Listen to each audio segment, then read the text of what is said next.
The battle between St. Peter and St. Paul against Simon Magus. Part 1. Subscribe to this channel, like our videos, comment your reviews, and remember to share our video to your loved ones to know more about history.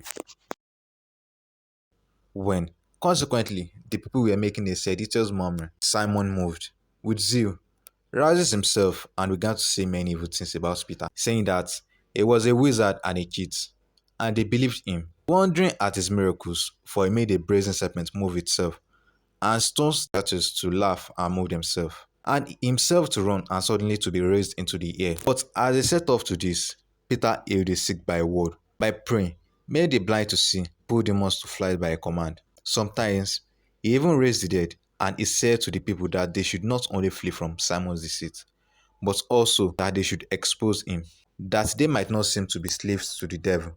And thus, it happened that all pious men abhorred Simon the Magian and proclaimed him impious. For those who adhered to Simon strongly affirmed Peter to be a Magian, bearing false witness, as many of them as were with Simon the Magian, so that the matter came even to the ears of Nero the Caesar, and he gave order to bring Simon the Magian before him. And he, coming in, stood before him and began suddenly to assume different forms, so that on a sudden he became a child, and after a little an old man, and at other times a young man. For he changed himself both in face and stature into different forms, and was in a frenzy, having the devil as his servant. And Nero, building this, supposed him to be truly the Son of God, but the Apostle Peter showed him to be both a liar and a wizard, base and impious, and apostate, and in all things opposed to the truth of God, and that nothing yet remained except that his wickedness, being made apparent by the command of God, has been made manifest to them all.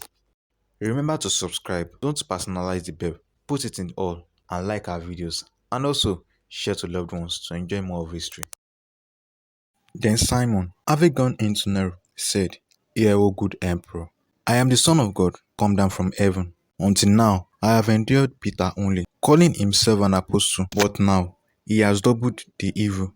For Paul also himself teaches the same things, and having his mind turned against me, he said to preach along with him, in reference to whom, if we shall not contrive their destruction, it is very plain that your kingdom cannot stand.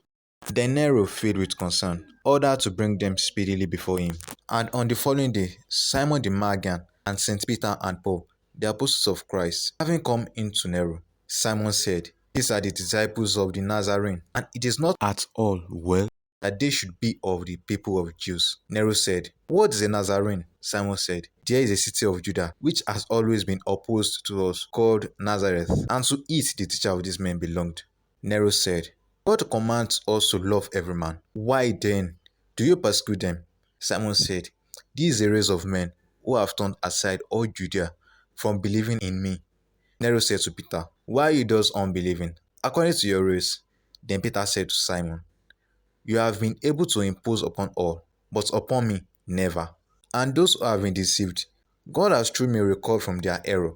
And since you have learned by experience that you cannot get the better of me, I wonder at what face you boast yourself before the emperor, and suppose that through your magic arts you shall overcome the disciples of Christ. Nero said, Who is Christ? Peter said, He is what this Simon the Magian affirmed himself to, but he is a most wicked man, and his works are of the devil. But if you wish to know, O good emperor, the things that have been done in Judea about Christ, take the writings of Pontius Pilate sent to Claudius, and thus you will know all.